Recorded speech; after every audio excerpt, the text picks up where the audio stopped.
जय श्री कृष्णा। राधे राधे प्रिय भक्तों। श्रीमद् भागवत महापुराण के प्रथम खंड के प्रथम स्कंध के अष्टम अध्याय के साथ में मैं आप सभी का एक बार फिर से स्वागत करती हूँ। आज के जो वीडियो है इसमें हम सुनेंगे गर्भ में परीक्षित की रक्षा और कुंती के द्वारा भगवान जी की स्तुति और युधिष्ठिर का शोक। तो चलिए राधे कृष्णा का नाम लेकर के हम यह आज का अध्याय शुरू करते हैं। अगर आप लोगों ने पीछे के अध्याय नहीं सुने हैं तो चैनल पर ऑलरेडी अपलोड हो चुके हैं, आप लोग वो भी सुनिएगा। देखिए, अगहन मास में अर्थात मंगशिर या मार्गशीर्ष मास में श्री कृष्ण की स्तुति करते हैं हम जब, तो हमें बहुत ही ज़्यादा उसका पुण्यफल प्राप्त होता है। हमारे घर में, हमारे परिवार में कोई भी दुख दरिद्रता या कष्ट नहीं आता। तो आप लोगों को भगवान श्री कृष्ण की स्तुति करने के लिए भगवान श्री कृष्ण की जो लीलाएँ हैं उनको अवश्य सुनना चाहिए। तो चलिए शुरू करते हैं आज यह 8वां अध्याय। सूत जी कहते हैं, इसके बाद पांडव श्री कृष्ण के साथ जल अंजलि के इच्छुक मरे हुए स्वजनों का तर्पण करने के लिए स्त्रियों को आगे करके गंगा तट पर गए। वहाँ उन सब ने मृत बंधुओं को जलदान किया और उनके गुणों का स्मरण करके बहुत विलाप किया। तदंतर भगवान के चरण कमलों की धूलि से पवित्र गंगा जल में पुनः स्नान किया। वहाँ अपने भाइयों के साथ कुरुपति महाराज युधिष्ठिर, धृतराष्ट्र, पुत्र शोक से व्याकुल गांधारी, कुंती और द्रौपदी सब बैठकर मरे हुए स्वजनों के लिए शोक करने लगे। भगवान कृष्ण ने धौम्य आदि मुनियों के साथ उनको सांत्वना दी और समझाया कि संसार के सभी प्राणी काल के अधीन हैं, मौत से किसी को कोई बचा नहीं सकता। इस प्रकार भगवान श्री कृष्ण ने अजात शत्रु महाराज युधिष्ठिर को उनका वह राज्य जो धूर्तों ने छल से छीन लिया था वापस दिलाया। द्रौपदी के केशों का स्पर्श करने से जिनकी आयु क्षीण हो गई थी उन दुष्ट राजाओं का वध कराया। साथ ही युधिष्ठिर के द्वारा उत्तम सामग्रियों से तथा पुरोहितों से 3 अश्वमेध यज्ञ कराए। इस प्रकार युधिष्ठिर के पवित्र यश को 100 यज्ञ करने वाले इंद्र के यश की तरह सब ओर फैला दिया। इसके बाद भगवान श्री कृष्ण ने वहाँ से जाने का विचार किया। उन्होंने इसके लिए पांडवों से विदा ली और व्यास आदि ब्राह्मणों का सत्कार किया। उन लोगों ने भी भगवान का बड़ा सम्मान किया। तदंतर सात्यकी और उद्धव के साथ द्वारका जाने के लिए वे रथ पर सवार हुए। उसी समय उन्होंने देखा उत्तरा भय से विह्वल होकर सामने से दौड़ी चली आ रही है। उत्तरा ने कहा, देवाधिदेव जगदीश्वर, आप महायोगी हैं, आप मेरी रक्षा करें, रक्षा कीजिए। आपके अतिरिक्त इस लोक में मुझे अभय देने वाला कोई नहीं, क्योंकि यहाँ सभी परस्पर एक दूसरे की मृत्यु के निमित्त बन रहे हैं। प्रभु, आप सर्वशक्तिमान हैं। यह दहकते हुए लोहे का बाण मेरी ओर दौड़ा आ रहा है। स्वामिन, यह भले ही मुझे जला डाले परंतु मेरे गर्भ को नष्ट न करे, ऐसी कृपा करें। सूत जी कहते हैं, भक्त वत्सल, भगवान श्री कृष्ण उसकी बात सुनते ही जान गए कि अश्वत्थामा ने पांडवों के वंश को निर्बीज करने के लिए ब्रह्मास्त्र का प्रयोग किया है। शौनक जी, उसी समय पांडवों ने भी देखा कि जलते हुए 5 बाण हमारी ओर आ रहे हैं, इसलिए उन्होंने भी अपने अपने अस्त्र उठा लिए। सर्वशक्तिमान भगवान श्री कृष्ण ने अपने अनन्य प्रेमियों पर, शरणागत भक्तों पर बहुत बड़ी विपत्ति आई जानकर अपने निज अस्त्र सुदर्शन चक्र से उन निज जनों की रक्षा की। योगेश्वर श्री कृष्ण समस्त प्राणियों के हृदय में विराजमान आत्मा हैं। उन्होंने उत्तरा के गर्भ को पांडवों की वंश परंपरा चलाने के लिए अपनी माया की कवच से ढक दिया।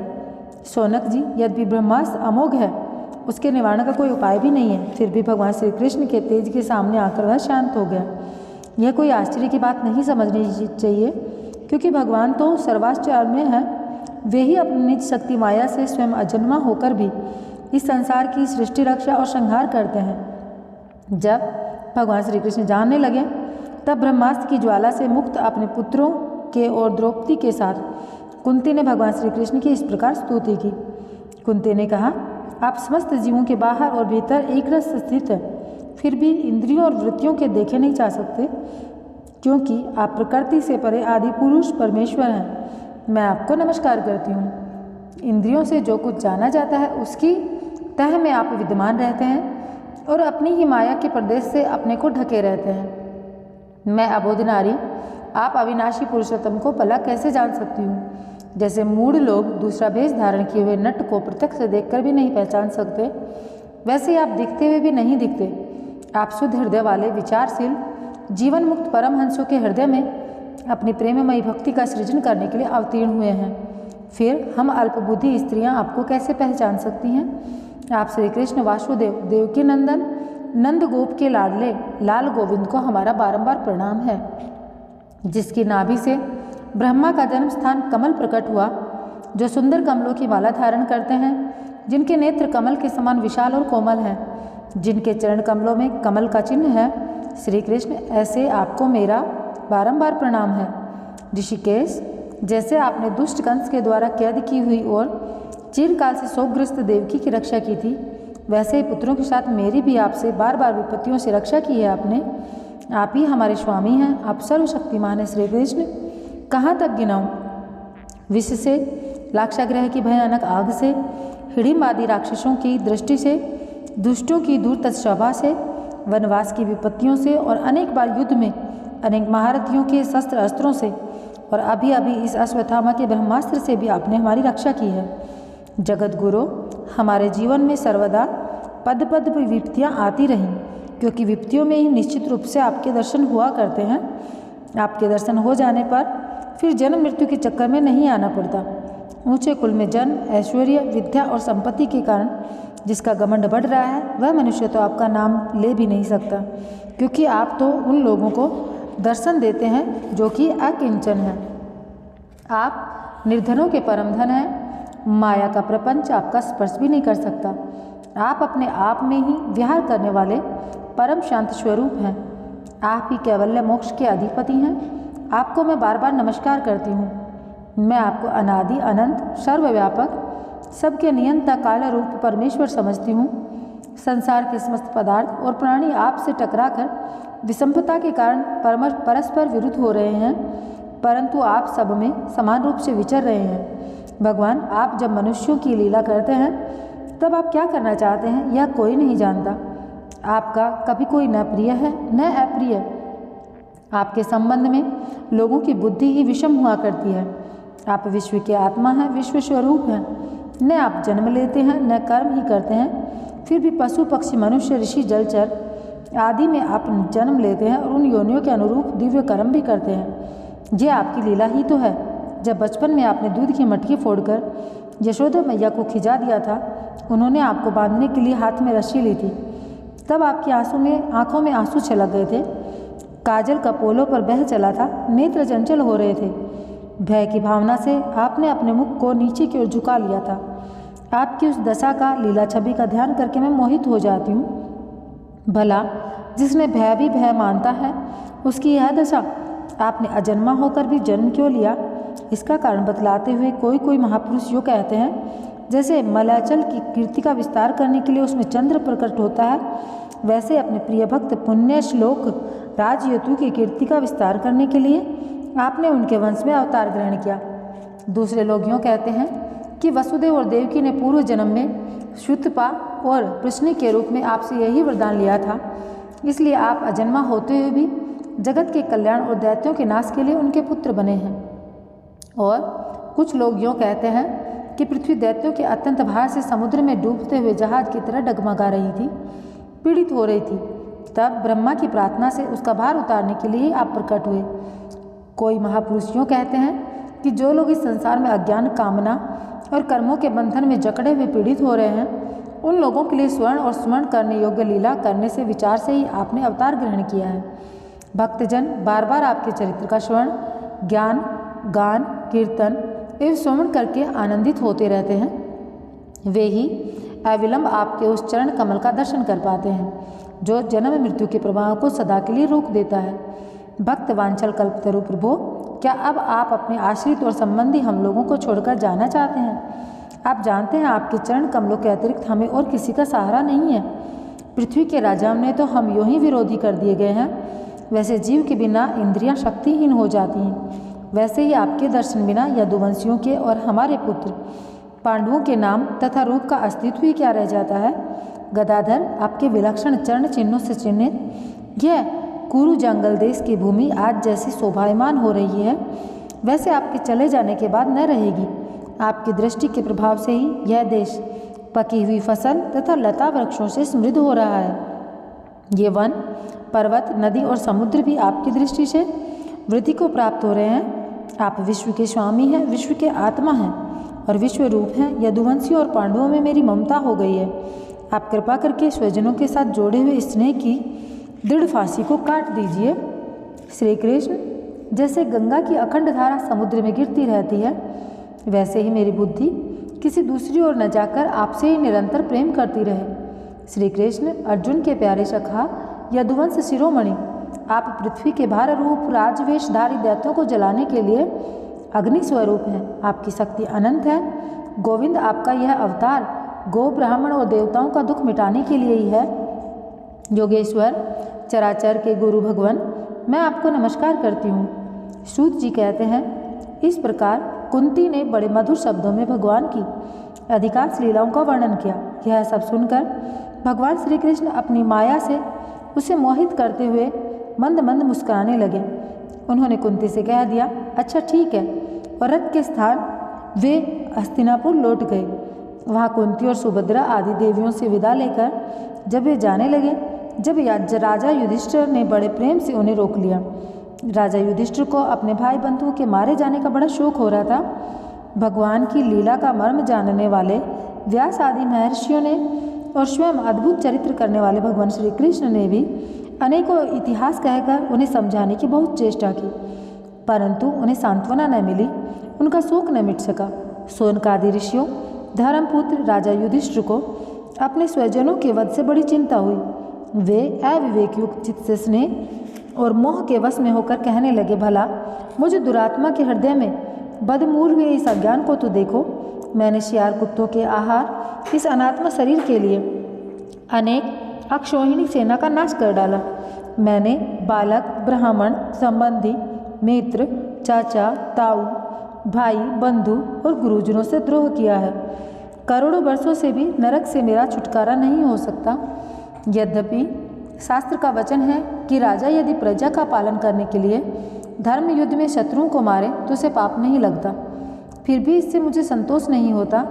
स्त्रियों के पति, भाई बंधुओं को मारने से उनको मेरे द्वारा यहाँ जो अपराध हुआ है उसका मैं ग्रस्त उचित यज्ञ आदि से द्वारा मार्जन करने में समर्थ नहीं हूँ। मैंने कीचड़ से गंदला जल स्वच्छ नहीं किया जा सकता, मदिरा से मदिरा की अपवित्रता नहीं मिटाई जा सकती। वैसे ही बहुत से हिंसा बहुल यज्ञों के द्वारा भी एक प्राणी की हत्या का प्रायश्चित नहीं किया जा सकता। इति श्रीमद्भगवत महापुराणे पारमहंस्यां संहितायां प्रथम स्कंदे कुंती स्तुति युधिष्ठिर अनुतापो नाम 8वां अध्याय। प्रिय भक्तों, यहाँ पर श्रीमद्भागवत महापुराण का 8वां अध्याय जो है उसका समापन होता है। 9वें अध्याय में हम पढ़ेंगे युधिष्ठिर आदि का भीष्म जी के पास जाना और भगवान श्री कृष्ण की स्तुति करते हुए भीष्म जी का प्राण त्याग करना। तो 9वां अध्याय सुनने के लिए आपको प्रथम चैनल को सब्सक्राइब करना होगा, और अगर अभी तक आपने वीडियो को लाइक नहीं किया है तो वीडियो को लाइक कर दीजिए और चैनल को सब्सक्राइब करके कमेंट बॉक्स में ज़रूर लिखना जय श्री राधे कृष्णा। अब इसके बाद में हम करेंगे आरती, क्योंकि श्रीमद्भागवत महापुराण में जब भी हम पुराण का कोई भी अध्याय पढ़ते हैं तो हमें आरती के साथ समापन करना चाहिए। तो आरती के साथ ही ये अध्याय का समापन होगा और इसका पूर्ण फल हमें प्राप्त होगा। तो श्रीमद्भागवत की आरती सुन लीजिए पूर्ण श्रद्धा भाव के साथ में, फिर उसके बाद में इस 9वें अध्याय का हम समापन करेंगे और 8वें अध्याय को हम समाप्त करेंगे। आरती अति पावन पुराण की, धर्म भक्ति विज्ञान खान की। आरती अति पावन पुराण की, धर्म भक्ति विज्ञान खान की।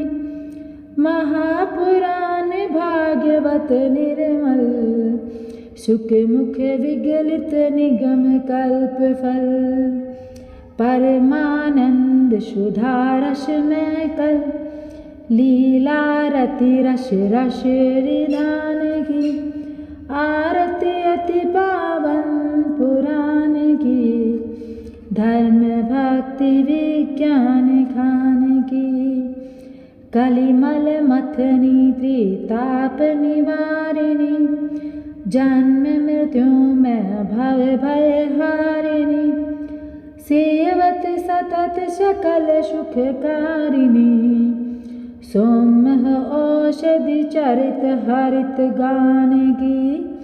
आरती अति पावन पुराण गे, धर्म भक्ति विज्ञान खान गे। विषय विलास विमोह विनाशिनी, विमल विराग विवेक विकासिनी, भगवत तत्व रहस्य प्रकाशिनी, परम ज्योति परमात्म ज्ञान की। आरती श्री भागवत पुराण की, धर्म भक्ति विज्ञान खान की। परमहंस मुनि मनोल्लासिनी, रसिक हृदय रस रास विलासिनी, मुक्ति मुक्ति रति प्रेम सुदासिनी, कथा अकिंचन प्रिय सुजानकी।